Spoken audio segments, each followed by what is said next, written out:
Hello, hello guys. Magandang buhay. So maghugas tayo ulit ng luya ngayon. Meron tayong baguan dito.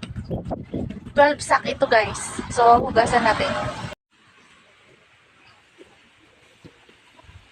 Ayan, maghugas tayo ngayon. 12 na sako. Ito.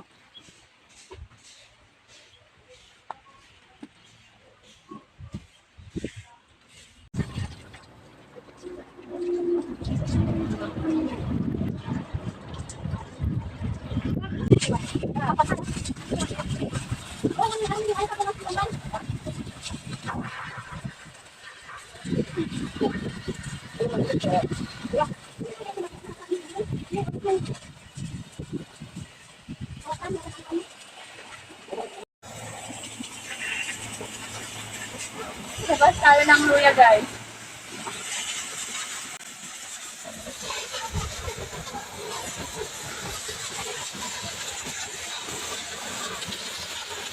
Yan, power spray ang gamit natin.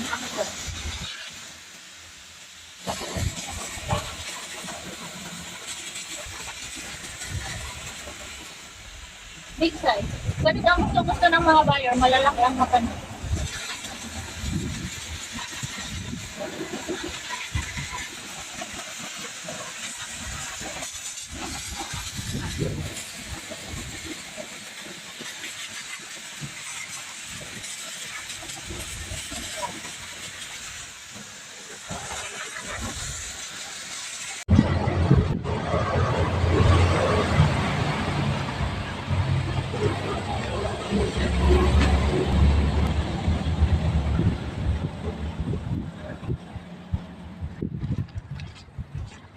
Yan, isasampay natin para matuyo.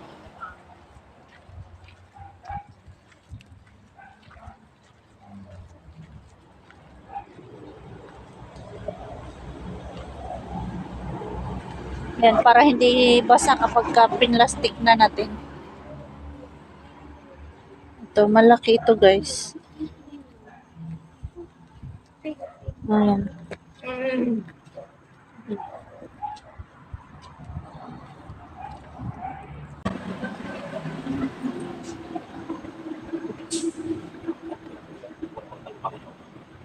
Kuya, oras naman kasi.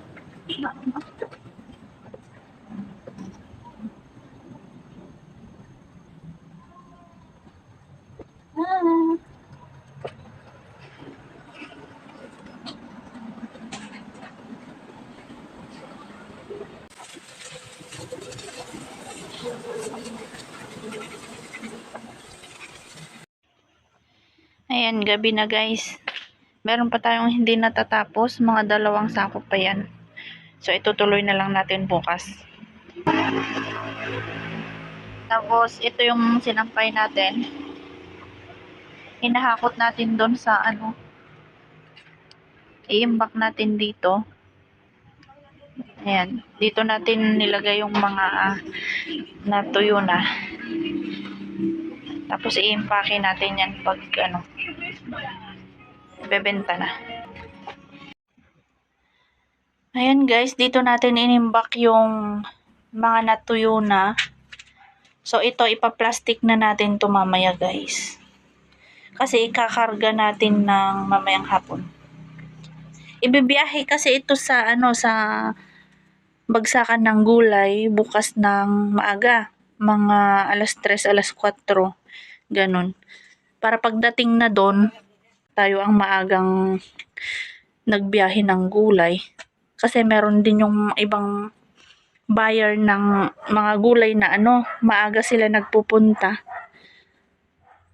Kasi kapag tanghali na natin ito na ibiyahe, marami nang nagsisidating ang mga gulay kapag ganun. Kaya yun ang mahirap nang mabenta kapag marami na tayong kasabay.